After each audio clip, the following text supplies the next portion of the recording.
নমস্কার বন্ধুরা। রাজ্য পরিবর্তন হয়ে গেছে, শপথ গ্রহণের আর মাত্র কয়েক ঘন্টা বাকি। এর মাঝে সরকারি কর্মচারী, শিক্ষক শিক্ষিকা প্রত্যেকের মনে একটাই প্রশ্ন, কবে থেকে মিলবে কেন্দ্রীয় হারে ডিএ? সপ্তম পে কমিশন ৪৫ দিনে সত্যিই স্বপ্ন নাকি বাস্তব? ডিটেলস আপডেট আপনাদেরকে দেব, একবারে কারেন্ট আপডেট। অবশ্যই আজকের ভিডিওতে জানাবো ডিএ এবং সপ্তম পে কমিশন কবে থেকে মিলবে।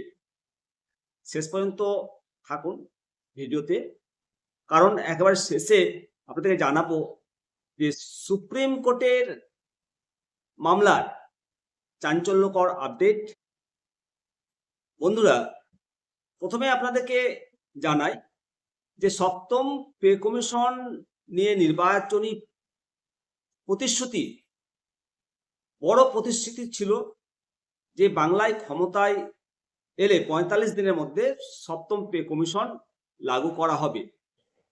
ঐতিহাসিকভাবেই পশ্চিমবঙ্গ পে কমিশনের দিক থেকে কেন্দ্রের থেকে পিছিয়ে রয়েছে, তবে আর বছরের পর বছর অপেক্ষা করতে হবে না, এটা বিশ্বাস রাখুন।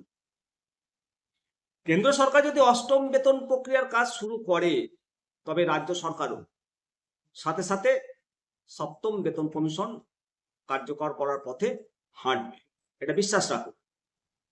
আগে পে কমিশনের রিপোর্টের জন্য 4 বছর লাগতো, সেটা এবার ৪৫ থেকে ৫০ দিনের মধ্যেই গতি পাবে, বিশ্বাস রাখুন। অনেকেই আশা করেছিলেন সরকার এসেই ১ লক্ষে সমস্ত বকেয়া দিয়ে মিটিয়ে দেবে, কিন্তু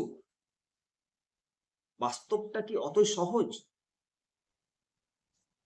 রাজ্যের ওপর বিপুল ঋণের বোঝা তো রয়েছে, বাস্তবটা বোঝার চেষ্টা করুন। তাই এককালীন এট এ টাইম সমস্ত বকেয়া দিয়ে মেটানো কঠিন হতে পারে। বিশ্বাস রাখুন, ভয় পাওয়ার কোনো কারণ নেই। ফেজ ওয়াইজ সমস্ত ব্যাকলগ মিটিয়ে দেবে সরকার, বিশ্বাস রাখুন। ভবিষ্যতে কেন্দ্রীয় হারে দিয়ে পাবেন রাজ্যের কর্মীরা। কেন্দ্র এবং রাজ্যের যে গ্যাপ, সেটা চিরতরে যাবে মুছে। ১ এপ্রিল থেকে গত সরকারের ঘোষিত যে 4% দিয়ে কার্যকর করার কথা থাকলেও তার কোনো সরকারি নির্দেশিকা অর্ডার জারি হয়নি।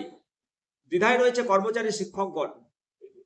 নতুন সরকার কি সরাসরি নতুন স্ল্যাবে দিয়ে দেবে? এই জট কাটার অপেক্ষায় লক্ষ লক্ষ পরিবার রয়েছে। আজকে 8ই মে, আপনারা জানেন যে 6ই মে ডিএ মামলার শুনানি হওয়ার কথা ছিল, কিন্তু সেখানেও নতুন মোড় নিয়েছিল। রাজ্যের পক্ষ থেকে আবার সময় চেয়ে আবেদন করা হয়েছে।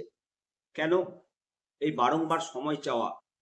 আইনি লড়াই দীর্ঘায়িত করতেই কি এই সময় চাওয়া হচ্ছে, নাকি নতুন ক্যাবিনেট গঠন করার পরে সরকার কোনো বড় ঘোষণা করবে?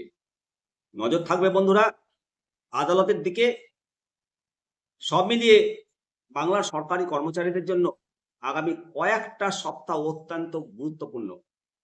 ক্যাবিনেট গঠনের পর প্রথম ৪৫ দিনে কি সত্যিই বড় চমক দেখাবে? আপনারা কি মনে করেন? সমস্ত কর্মচারী, শিক্ষক বন্ধুগণ, বকেয়া দিয়ে কি ধাপে ধাপে দেওয়াই বুদ্ধিমানের কাজ হবে? অবশ্যই কমেন্ট সেকশনে আপনার মতামত জানাবেন।